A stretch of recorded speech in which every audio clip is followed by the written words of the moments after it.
Hi, I'm Dave Morrow from Bellingham. And I'm Kay Tomlinson from Lake Tapps here in Pierce County.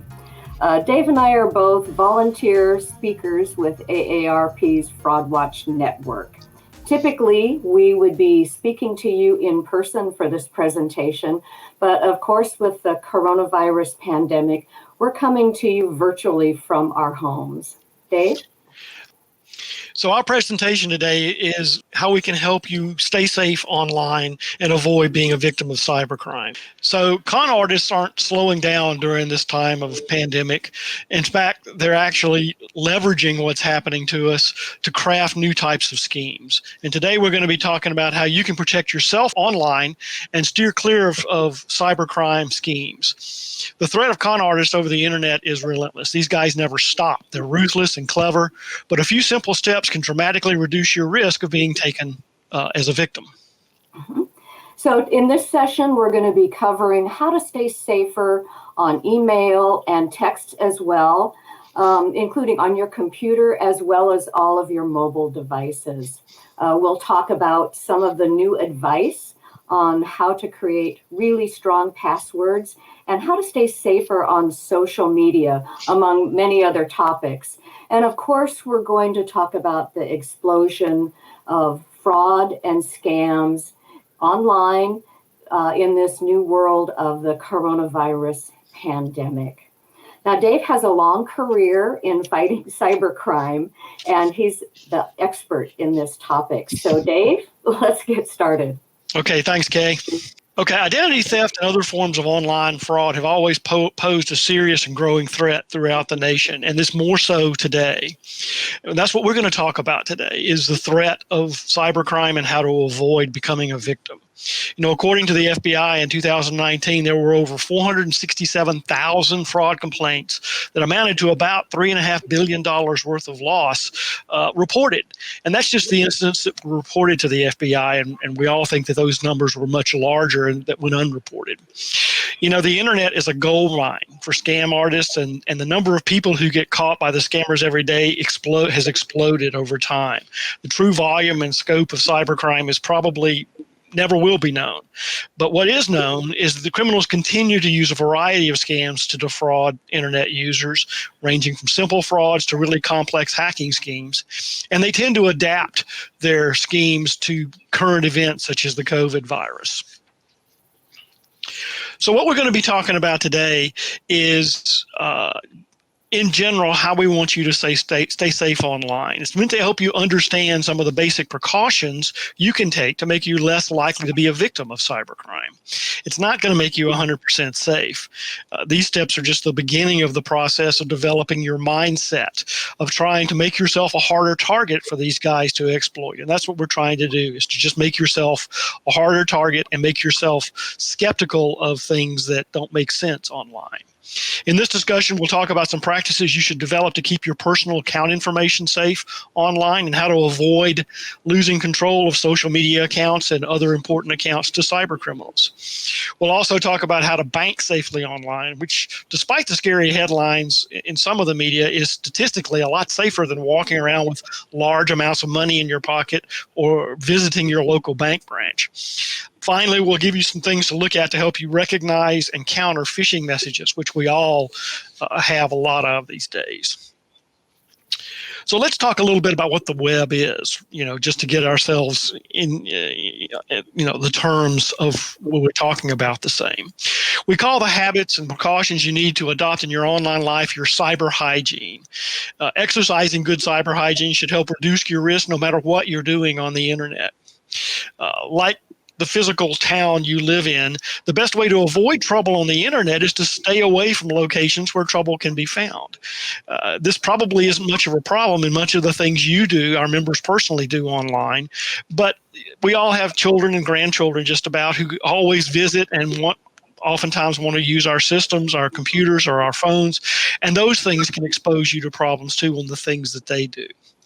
Historically, websites that deal in pornography or online gambling or unofficial mobile device application stores and pirated games are all host prone to hosting malware. That's not to say you can't get bad stuff from other websites. It's just that these types have been historically found to harbor malware and other bad things. Plus, cybercrime criminals tend to be like any other group of people, and they tend to hang around together in groups. So avoiding trouble means not visiting sites that cater to cyber criminals, where you'll find cyber criminals gathering, such as hacking forums, dark websites, and online marketplaces that host pirated software or hacking tools, or drugs or other questionable activities and items. Limiting the amount of personal information you make available on the web, especially on social media, which is a gold mine for these guys, is what you need to do. You should limit your information only to what you absolutely need to put online. This includes your profile information that you use to identify yourself on social media accounts. We'll talk more about social media in a few minutes. But remember, posting your day-to-day activities and personal family information to social media sites may seem like a natural thing, but you're giving anybody with bad intentions access to information that can be used later to target you or your connections or your family. Most of us have heard enough horror stories and warnings to develop kind of a sixth sense of sorts of what may be dangerous. And what we really want you to do, if you don't come away with anything else from this, is to learn to listen to that little voice in the back of your head and develop that little voice that tries to warn you when you're about to do something unsafe, and follow the lead of that little voice. So let's talk about some common sense ideas that you can adopt to keep yourself safer online. Remember that even if you follow the safe browsing rules, others you can allow to use your computers may not follow those rules. This is especially applicable to kids and grandkids, as most of us know. The three major browsers that most of us use, Firefox, Google Chrome, and Microsoft Edge, all are rolling out logic to warn you if you try to go to a website that may be unsafe. They'll pop up a window that says you're about to go to pop up a bad website, or a website that may contain unsafe material. If you get one of these warnings when you're browsing on the internet, don't go to the site.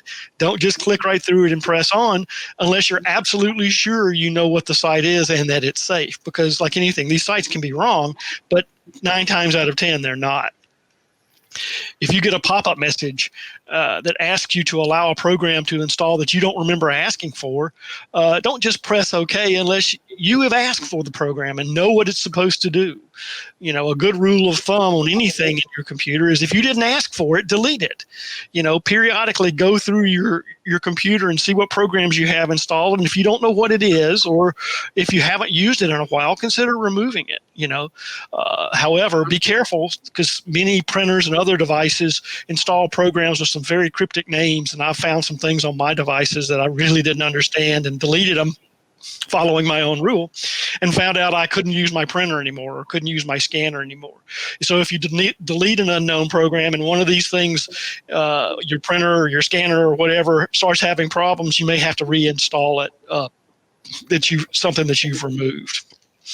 Now, an increasing number of websites are offering means to protect your accounts in addition to the standard passwords that we have all used for years.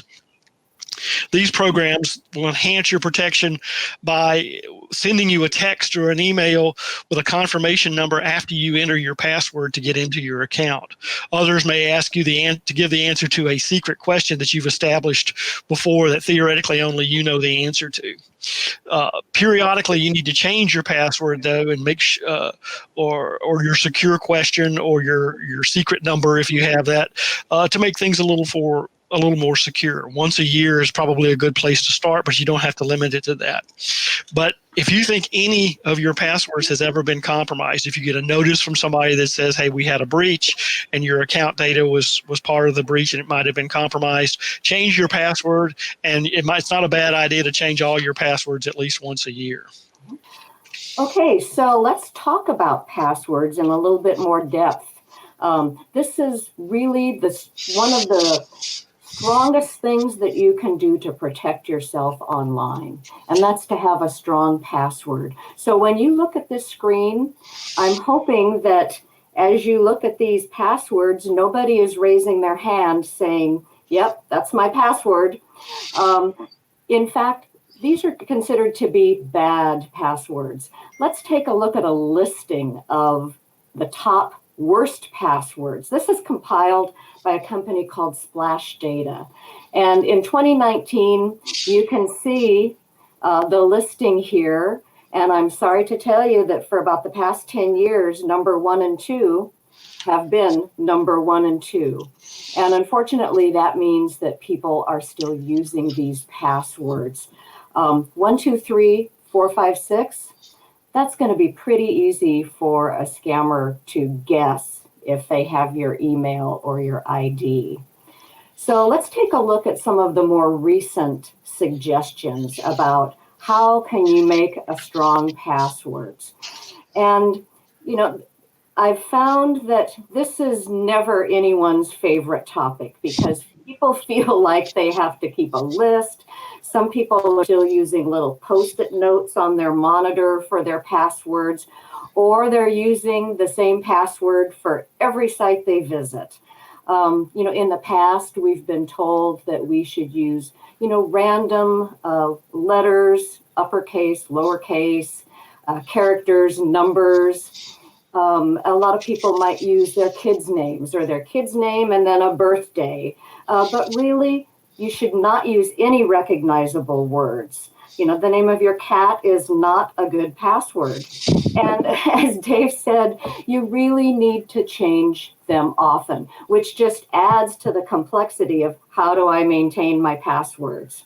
So let's take a look at the current advice. And this is a technique that is recommended not only by cybersecurity experts, but by the government as well. And that advice is to create a phrase that has some meaning for you. And of course, here's a phrase in red: AARP is number 1 in fighting fraud in Washington state, exclamation point. Of course, you're not going to want to have to type a big long phrase every time you go to a website. And so the recommendation is to just use the first letter of each word along with your symbols and numbers. You can see the abbreviation. We've got upper and lower case. And still, again, if you don't use the same password for every site, that's a lot to remember.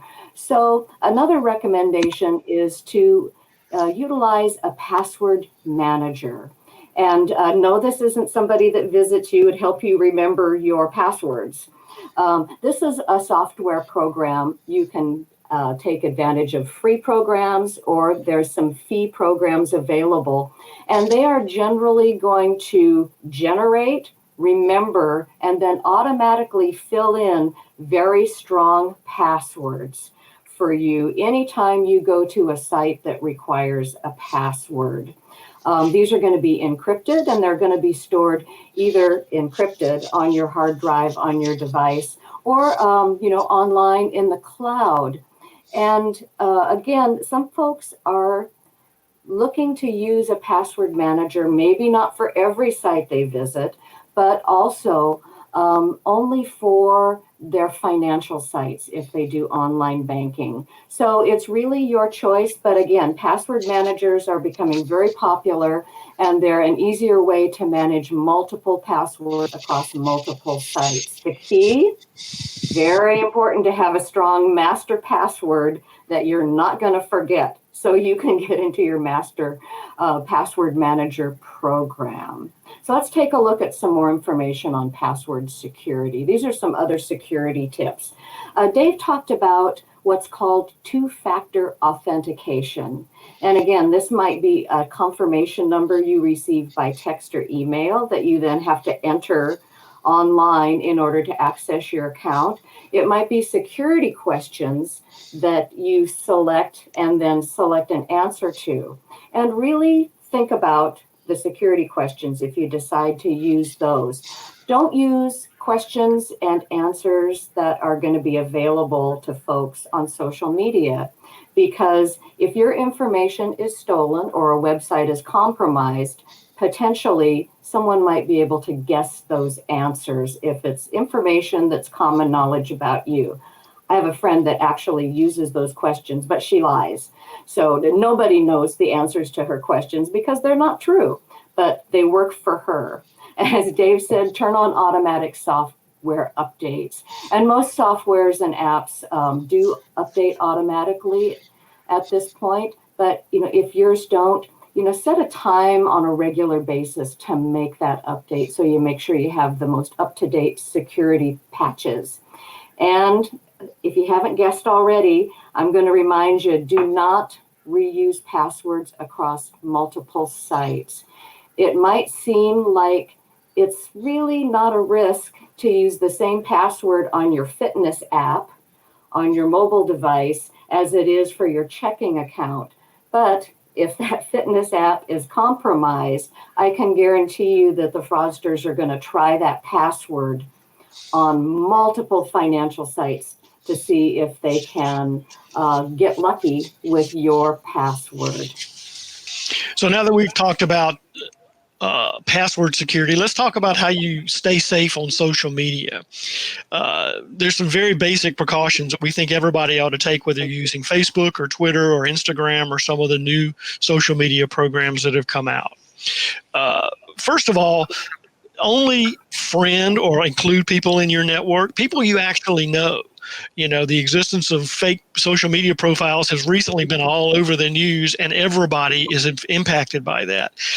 This has really existed as long as social media has existed, and it's just kind of come into its own in the last several years.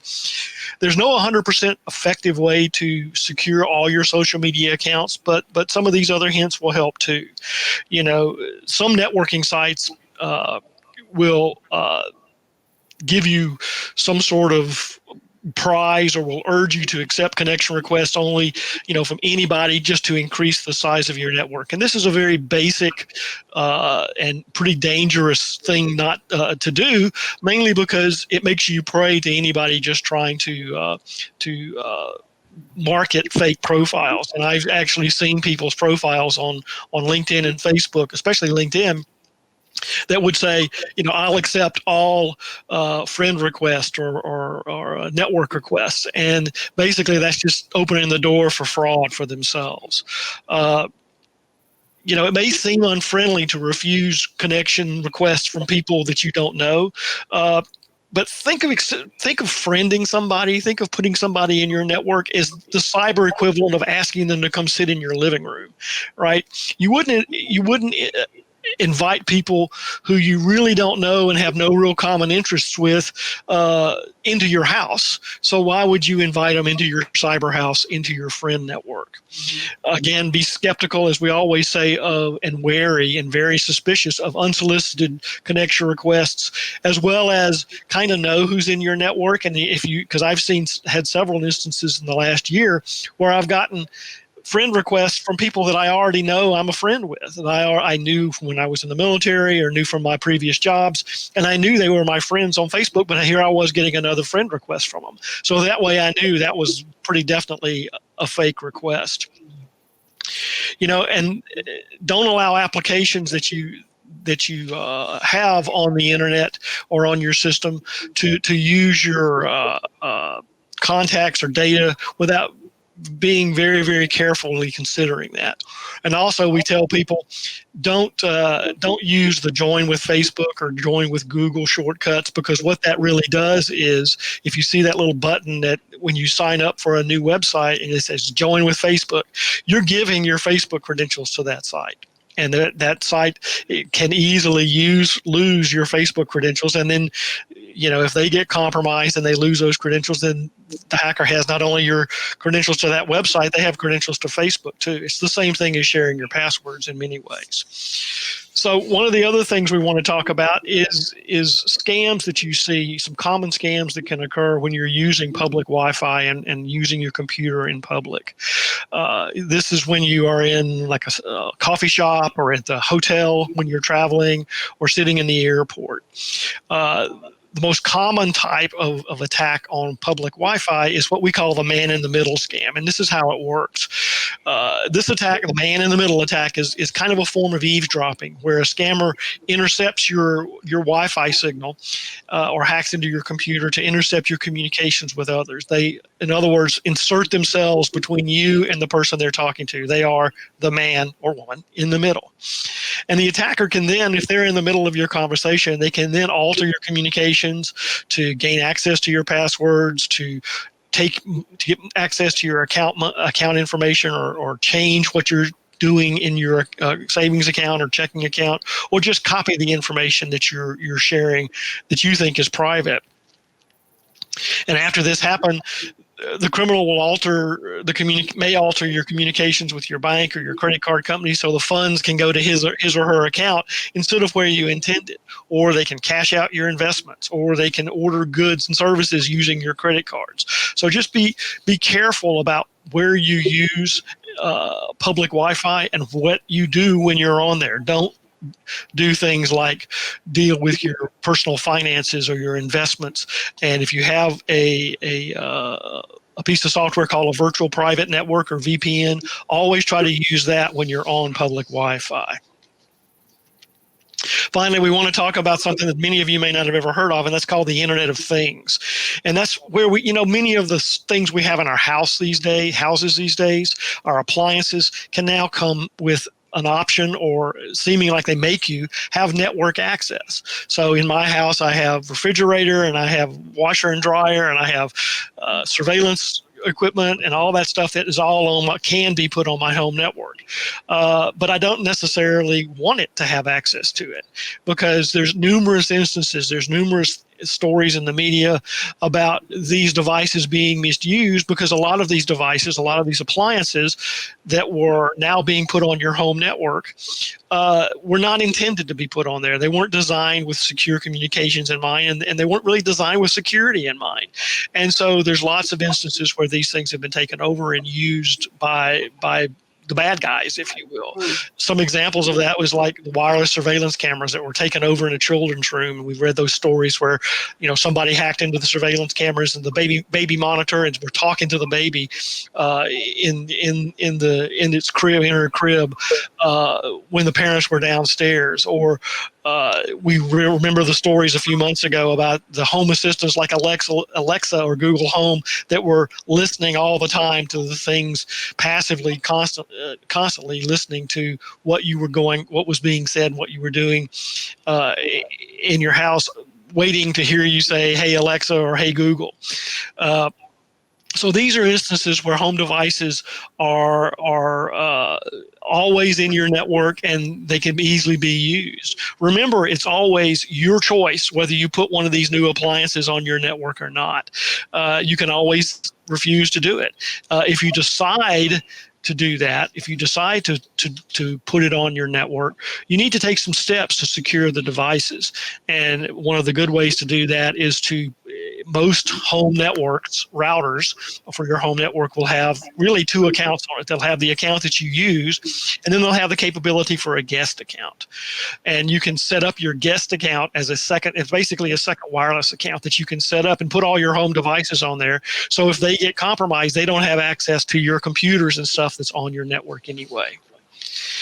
Basically, when you want to secure your Internet of Things device, you are in charge. So you should decide what you want online and what you don't want online, and decide it by that, whether you're going to use it or not. If you can't think of any scenario why you'd want your washer and dryer online, then don't put it on there. But if you do, always change the passwords that are used to install it and set up the account for the device. Always make it a hard password, as we talked about earlier. Always use that two-factor authentication process that Kay was talking about. Your face, or a biometric, or the challenge response thing with the number are all good things to augment your passwords. Again, if you have a home wireless, you can put devices like vacuum cleaners and cameras and home assistants and washers and refrigerators and anything that is not normally used on like computers and hard drives and printers and things like that on their own network. And it's easy to do, and it certainly puts another layer of complexity in for the hacker if they attack your network. Mhm. So this is just amazing. Everything can be online anymore, Dave. It's truly a brave new world. Um, and in that vein, let's talk about how to stay safe online financially. And so a lot of people think that doing their financial business online, whether it's paying bills, checking their bank accounts, managing their investments, they feel that it's not safe because they're, of course, worried about being hacked and their information being stolen. But really, we know that banks, financial institutions have some of the most secure systems available and in place right now. And, you know, those horror stories that we've heard most often are coming from a lack of security on a consumer or user's device. So when we look at the basics of online financial security, you can see it looks a lot like what we've already been talking about. Don't use public Wi-Fi to go online and pay your bills unless you have that VPN program. Strong, unique passwords or phrases. And I already know that those of you using 123456 are in the process of changing those passwords. Two-factor authentication, if you don't feel that's offered by your financial institution or you're not using it, call them, find out about that. In many cases, your bank can send you a text or an email to let you know if there's even been activity on your account.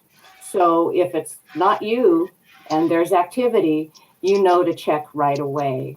Again, keeping all of your applications and your anti-malware programs up to date. And, you know, even if you don't do online banking, we really recommend creating an account and logging on to your accounts occasionally, you know, every week or so to check the transactions. That way you're not waiting each month or each quarter for a physical statement in the mail. You can more easily monitor what is going on your account and if there are any issues. And as you're looking at the screen, you know, there's a little graphic that says log on to your accounts, and you can see the section that's circled in red saying, remember my ID. And this is a particular irritant to me. And I know that websites are just trying to be helpful by saying, oh, well, we'll just make it easier so you don't have to key in as much information. However, do not use this box. If it's automatically checked as a convenience for you, uncheck it. If a cyber criminal gets your ID or your email, then, and this is already checked, they don't even have to look. It's already there for them. They're halfway there. Now they just need your password. So always uncheck that. Don't use Remember My ID. So let's talk about free credit reporting and why you should check your credit reports frequently from at least the big three: Equifax, TransUnion, and Experian. Now, this isn't your FICO score that you see advertised on TV where you can go online and get that score. This is the report for your lifetime of credit, addresses, name changes, from the credit reporting bureaus. And you can get free copies of from all three of those bureaus at annualcreditreport.com. We really recommend that you rotate, you know, get one report from, say, Equifax 3 to 4 months later, go to get one from TransUnion, and then rotate into Experian. And really look at that report to see if there's any activity that you're not expecting or that seems unusual or that's incorrect. I had incorrect spelling on a couple of my credit reports that I had to contact them because they spelled my name wrong. So you want to make sure that all of the information is correct. We also recommend that you consider freezing your credit. And, you know, this is so much easier to do now than it has been in the past. There's no charge. You can do it online. You can make a phone call. And what this will do is prevent anyone other than you opening a credit account in your name and obligating you to large dollar amounts, to any dollar amounts. For example, if your credit's frozen and your information is stolen, the fraudster can't go to a car dealership, for example, and buy a new car in your name if you have frozen credit.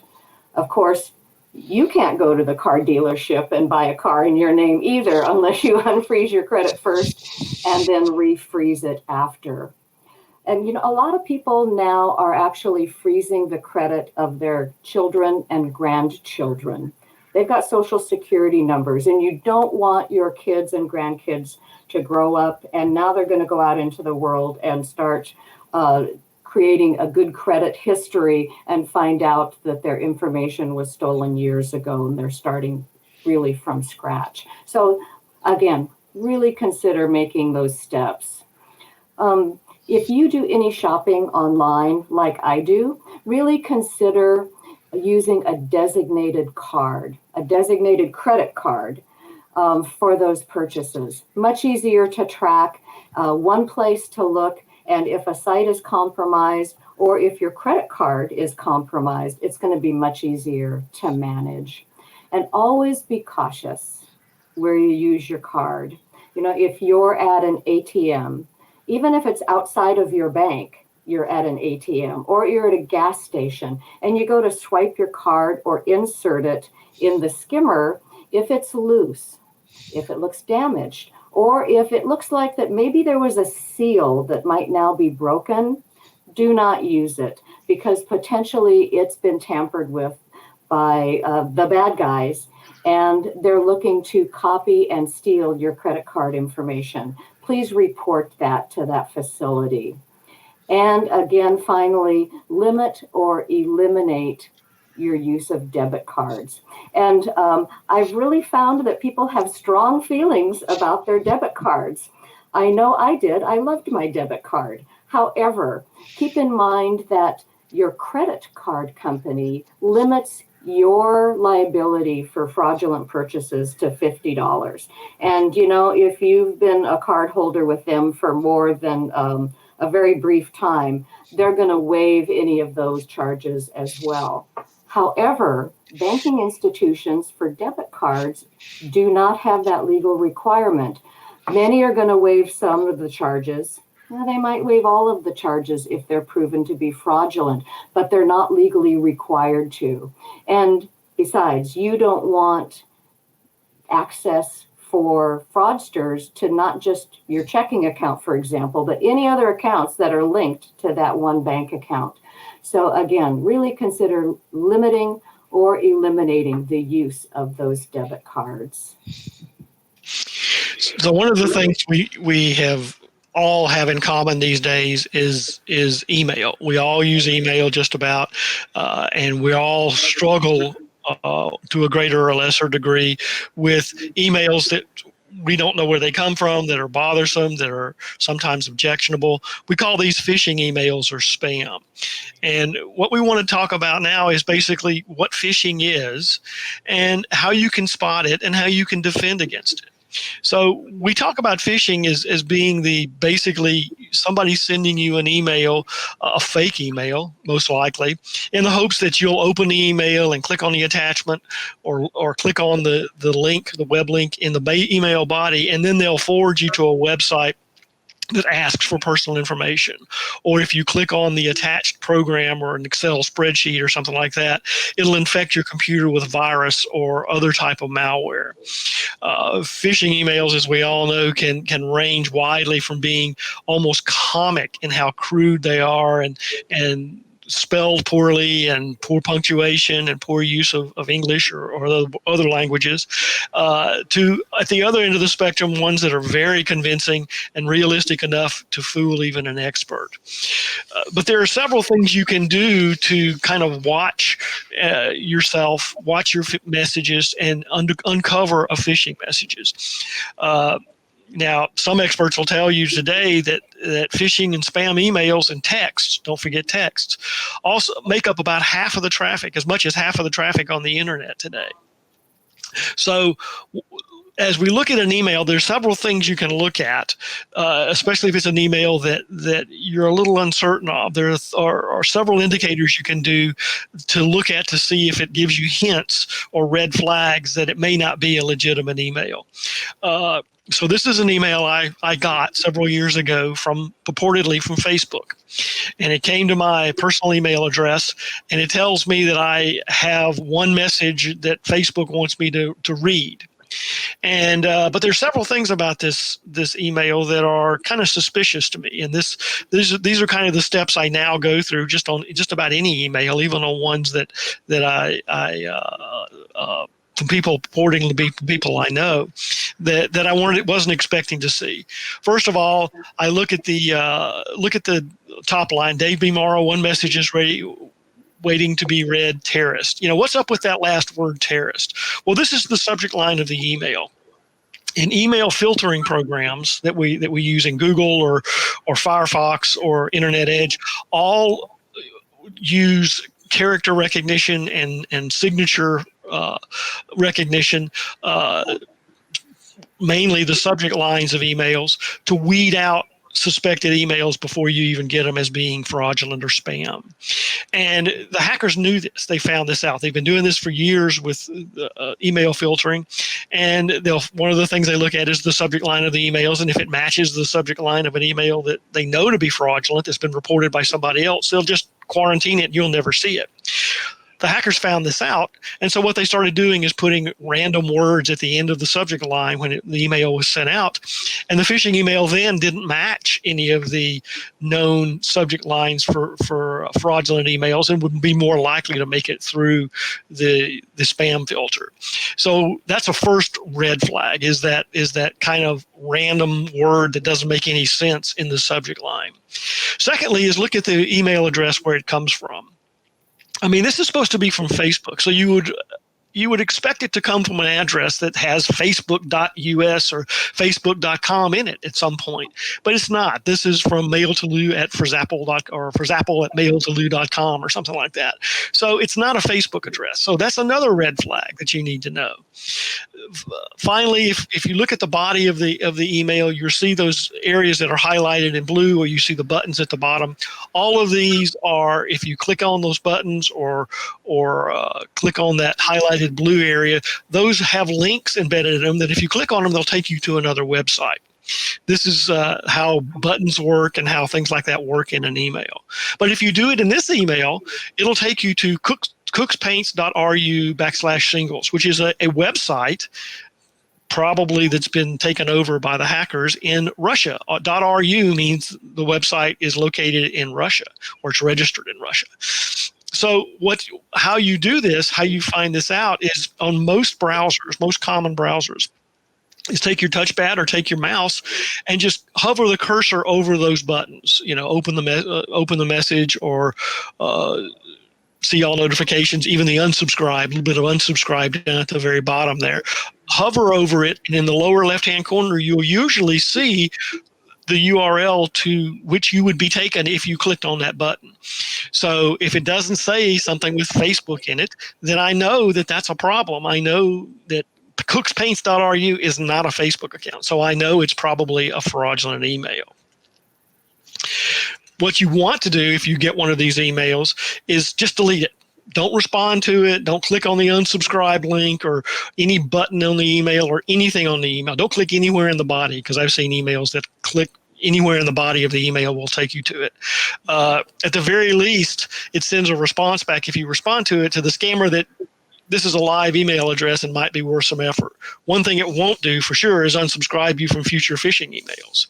So here's another example of how if you hover over the highlighted area in an email. This is an email that was supposed to have come from Office 365. Interestingly, I don't have an IT department. I am my IT department. So that was one of the first things that was kind of odd. And then secondly is if I hover my cursor again over the little highlighted area that says sign in here to cancel termination, it shows it would go to a bit.do, which is basically a what we call a URL shortener. It's kind of encodes the URL, but it certainly is kind of a red flag there. It's certainly not a Microsoft site. So this is where you'd really be going if you clicked anywhere in this email. This doesn't look like anything that would be owned by Microsoft. So finally, again, if you have a phishing email, don't click on the link. Don't do anything with the attachment. Don't open the files. If, again, trying to build up your little red flag, your sense of warning, the little voice in your head. If a message sounds too good to be true, it probably is. If it's a strange message, strangely worded from somebody who is already a friend, that's a technique the hackers use, that spamsters use, is to know who your friends are. If they've been gotten into your computer or some other way, looked at your social media, they know who your friends are, and so they may try to impersonate your friends by sending you an email. So if you get an email from a friend that just doesn't make sense in the context of your friendship, be very, very careful. And at the very bottom of this, what we're seeing now, we used to tell people that if you really wanted to secure your transactions using a website, look for the little lock in the corner and the HTTPS as opposed to HTTP, AARP.com. That unfortunately now what we're seeing is up to half of the fraudulent websites out there use the HTTPS encryption capability. So while it helps, again, it's not a black and white thing or a yes, no kind of decision that if it doesn't have HTTPS, it's insecure, and if it does, it is secure. Having HTTPS anymore doesn't necessarily mean it's a secure website. So let's spend a few minutes talking about COVID-19 related scams. And we said at the beginning of our discussion that these scams are just exploding. The fraudsters and the scam artists have seen this as a gold mine. And really, the FTC has received over 30,000 reports of COVID-related frauds just this year, from January through May, with almost $40 million in loss. And again, this is the tip of the iceberg. Most of these are not reported. And so why are the scam artists flocking to these types of fraud? Well, they read the same social media sites, newspapers, TV news that we all do. And they realize that people are nervous, anxious. Some folks are going to want to take steps quickly as they can, to try to mitigate the risk to themselves and their families. And so they're going to act on that using all of the tools in their scam toolbox to try to get our money and our personal information. So let's take a look at more succinctly at some of these examples that are on the screen right now. If you get emails or robocalls, think about, again, what Dave just talked about in terms of phishing. But some of these are going to be selling you fraudulent goods and services. They might have strange websites. They might be exorbitantly priced. They might not even exist at all. Again, it's a ploy to get your information. And something that we really want you to take away today and to really understand. As of right now, there is no cure for the COVID-19 virus. There's no vaccine, but that doesn't stop the scam artists from contacting you or setting up websites to try to sell fake cures or medicines to alleviate the COVID-19 symptoms. And by the same token, please know that at this point in time, there are no home testing kits available. Again, that doesn't stop the scam artists from contacting you by email, by robocalls, or in some cases that we've heard of, even coming to your door to try to sell you home testing kits. Of course, they're after your money, they're after your personal information, including your insurance information. Now we're going to talk about the contact tracing process in a little more detail in a moment. This is something pretty new, but we'll talk about, again, some of the scams and the fakes that are out there that have attached themselves to this process. And while we're talking about testing, I don't know if you've heard about pop-up testing. It is literally that. One day there's an empty parking lot. The next day there's literally some of those pop-up tents that you see, like at sporting events and campgrounds.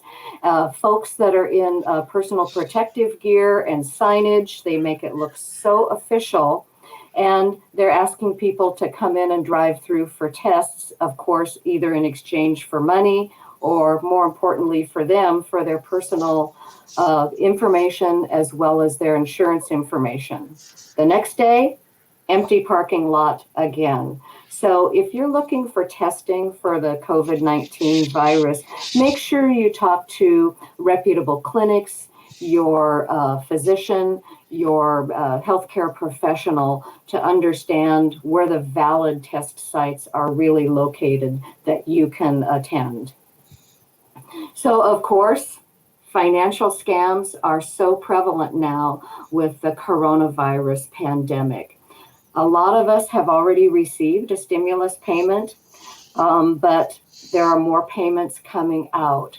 And please keep in mind that the Internal Revenue Service sending out these payments is not going to contact you by email or even by phone to ask you to pay a fee to receive your payment. Or they're not going to contact you to say, if you can give me some personal information, then I can speed your payment more quickly. They're not going to contact you ever in those cases or in those manners with those kinds of questions.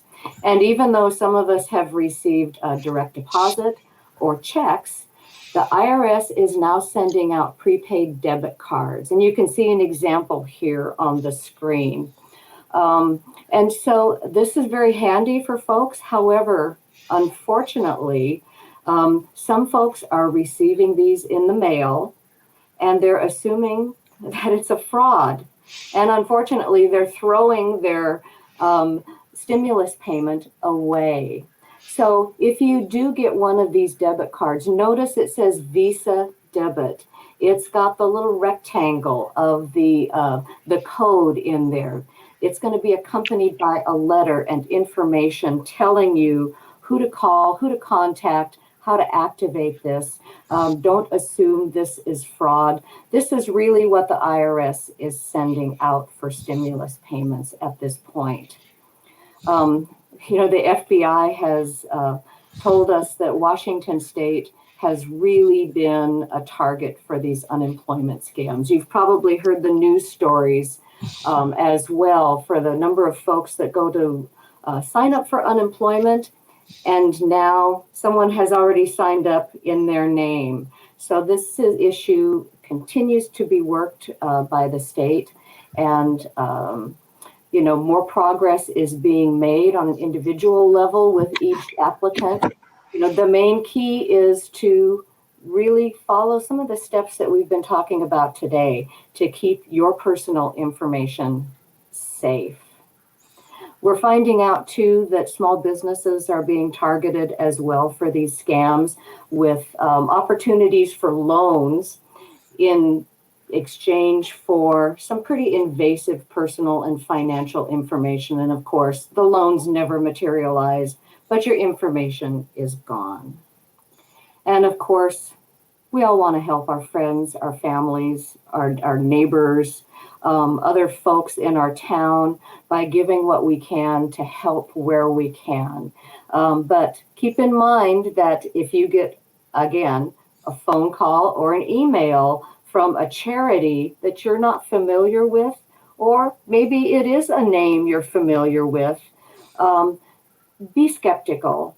Only give to charities that you've checked out yourself, that you're going to, not in response to an email or a call.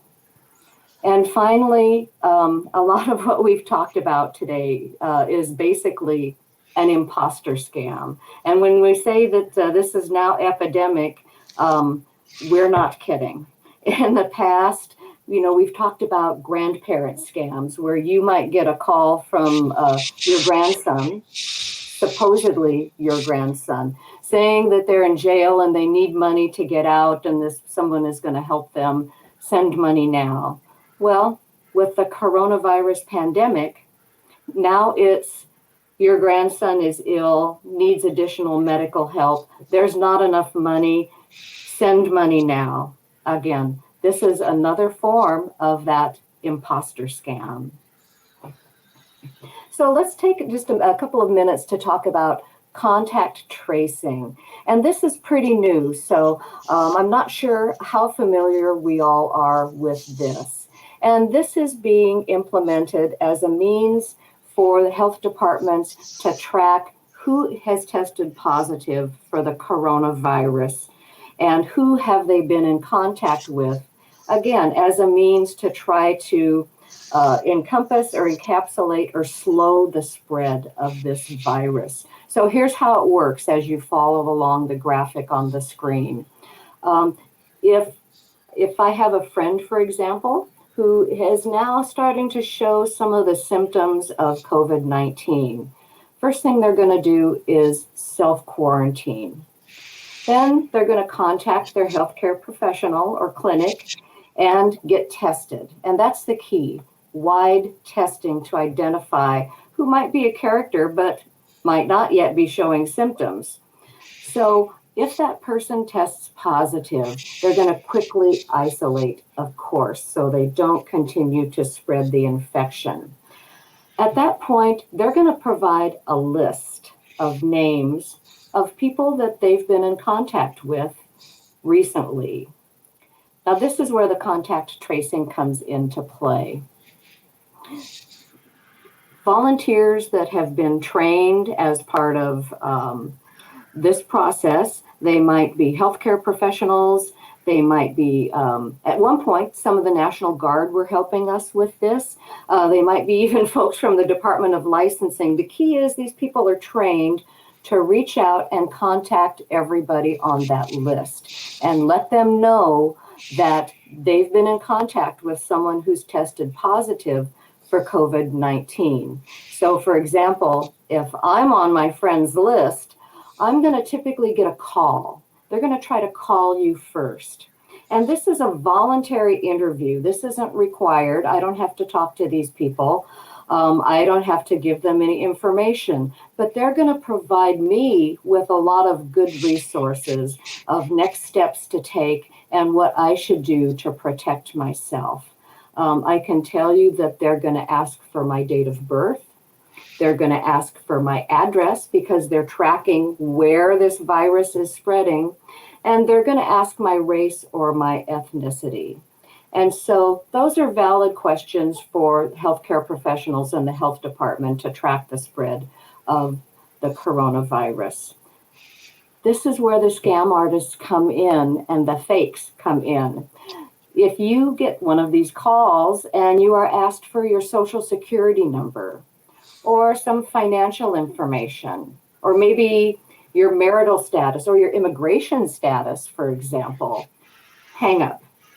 You know that that is a scam, and these are fraudsters that are just trying to get your information to steal your identity and do other bad acts. So again, valid questions, date of birth, address, your ethnicity, that's it. And again, you will be provided with lots of good resource information, as well as a phone number to contact to get even more information to help you through this process.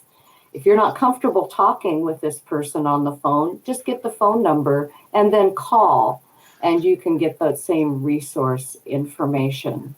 So once I've been identified as someone that's been in contact with someone who's tested positive, again, now I'm going to quarantine myself. And now we're back to step one. If I start showing symptoms, I'm going to get tested. I'm going to isolate quickly and identify who I've been in contact with. And you can see how this cycle works with the idea of containing and tracking the spread of this dangerous virus. So let's give you some more resources in terms of how we can reduce our risk and get more information for you regarding COVID-19.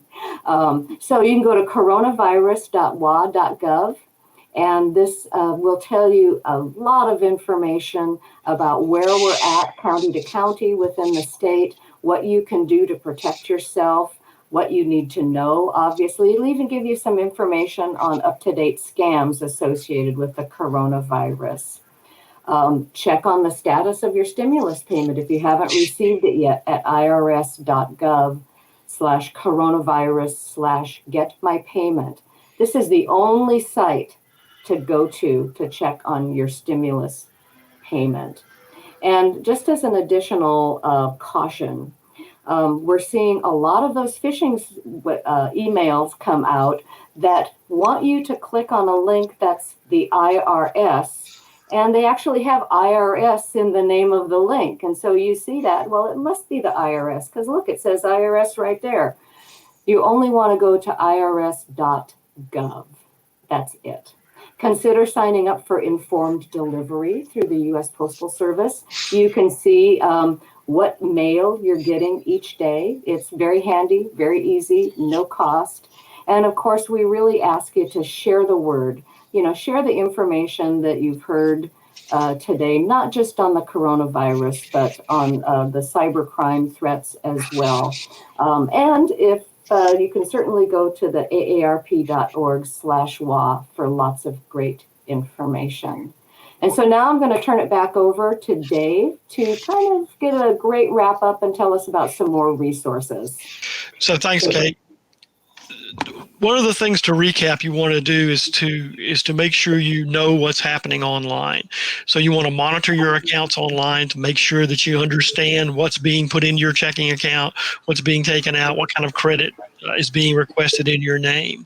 You want to secure your passwords, like we talked about. Put good passwords in effect. Use a password manager, use two-factor authentication to augment the weaknesses that we've all found in passwords. Protect your computer. You know, update those applications, update your operating system, have those things automatically updated so that they install when new versions of Windows come out, or patches or updates to Windows or applications come out, that they're automatically installed. Be aware, be cognizant of some of the pitfalls when you're on the internet, when you're using your browser and going through websites, and avoid those places that are just bad parts of the neighborhood. You know, places where you probably don't necessarily mean to go, or activities that you may or may not feel are very vulnerable, but could be. So just be aware that there are lots of places you probably don't want to be on the internet. Watch out for people who are sending you fake profile connections or connection requests, or want to be part of your network, or repetitious ones from people who are already part of your network. And finally, just be aware of scams for phishing, and understand that the biggest kind of preventative measure for phishing is right up here. It's between your ears. It's thinking about it and be skeptical, and not necessarily just clicking on accepting and opening any kind of phishing email, no matter how reasonable it looks. Just deleting those things when they come along.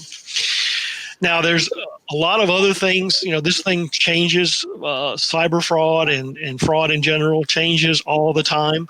One of the ways you can protect yourself ongoing is to visit our AARP Fraud Watch Network website. You don't have to be a member of AARP to access our website. And what you find there is free information and resources to allow you to keep up to date with what kinds of frauds are out there and what things we're seeing out there. New types of frauds that are coming on will be highlighted. You can also sign up for a free watchdog alert that gives you an email every 2 weeks that talks about the new types of fraud out there, or just reminds you of different types of frauds that are out there. And these alerts will keep you up to date on the various new ways that criminals are targeting their victims. You can also on the Fraud Watch Network site. Take advantage of a scam tracker map that you can report scams and read about scams by others who around the country or in your own neighborhood. The local AARP resources that we have here, we have in Seattle, AARP has a what we call the Fraud Finder call center. If you or someone you know has been a victim of fraud or has suspicions of something that they see or just has a bad feeling about something, whether it's for you or for someone that you love, contact our Fraud Watch Network. Just feel free to call. It's in Seattle. The 8 number is 877-908 3360. This call center is staffed by volunteers who take reports on fraud and can sometimes offer help and advice for things that you've seen. So one of the final things you probably want to do is keep in touch with our AARP state office. If you can like our Facebook page, you can get Fraud Watch Network updates when you do that, including videos and warnings of the latest scams. Or you can follow us on Twitter. You can also follow us on Instagram, and our web address is www.aarp.org/WA. So we hope you found this enlightening. We hope we've given you at least a few things to think about and a few ways that you want to adopt in your cyber hygiene to help you avoid becoming a victim of cyber fraud in the future. On behalf of Kay, I thank you for joining us. Yeah, thank you.